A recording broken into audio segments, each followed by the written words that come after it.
India need technological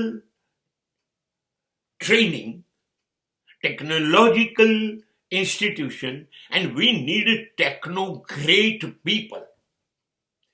ભારતે યાંત્રિકરણ, યંત્રો અને યંત્રના નિષ્ણાત માણસો પેદા કેમ થાય, કેવી રીતે બનાવી શકીએ આપણે, એના માટેની સંસ્થાઓ કઈ, એના માટેના કોર્સ કયા, બસ એમાં જ સ્કૂલનું જે શૈક્ષણિક જરૂરિયાત શિક્ષણ આપી દઈએ, એ પછી સૌથી વધુ માણસો તમારી પાસે જુદા જુદા ક્ષેત્રના એન્જિનિયર પેદા થાય.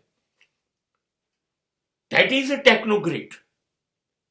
ટેકનોલોજી ને યંત્રો બનાવતા વાપરતા શીખે, દેશનો વિકાસ તો થશે, કેમ કે યંત્ર માણસ કરતા વધુ ઝડપથી ને વધુ સારું ઉત્પાદન કરશે.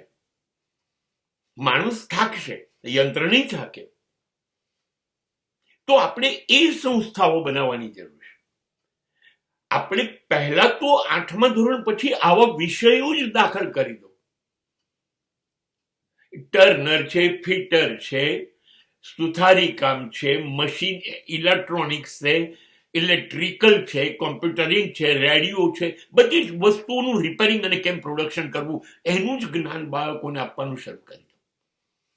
એટલે 10મા ધોરણથી 13, 14, 15 વર્ષની ઉંમરથી શરૂ કરશો તો 20 વર્ષમાં તો એ ટેકનો ગ્રેટ થઈ ગયો છે, માસ્ટર થઈ ગયો છે. એ સારામાં સારું ટર્નર હશે, ફિટર હશે, એન્જિનિયર હશે, અને એને કોઈની પાસે નોકરી માટે લાઈનમાં નહીં ઉભા રહેવું પડે. એનો પોતાનો બિઝનેસ હશે અને એ ઢગલા બંધ પૈસા કમાઈ શકે અને સુખી થઈ શકશે.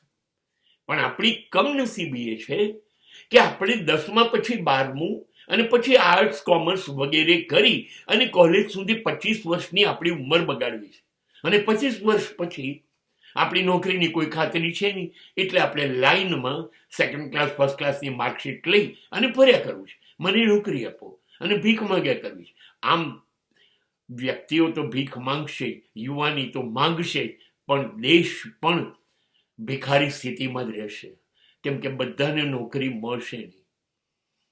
અને જે દેશ ઉદ્યોગો નથી વિકસાવતો, ટેકનોલોજી નથી વિકસાવતો, સાયન્સ નથી વિકસાવતો, મેડિકલ એન્જિનિયરિંગ નથી વિકસાવતો, એ દેશે પછાત જ રહેવાનું છે.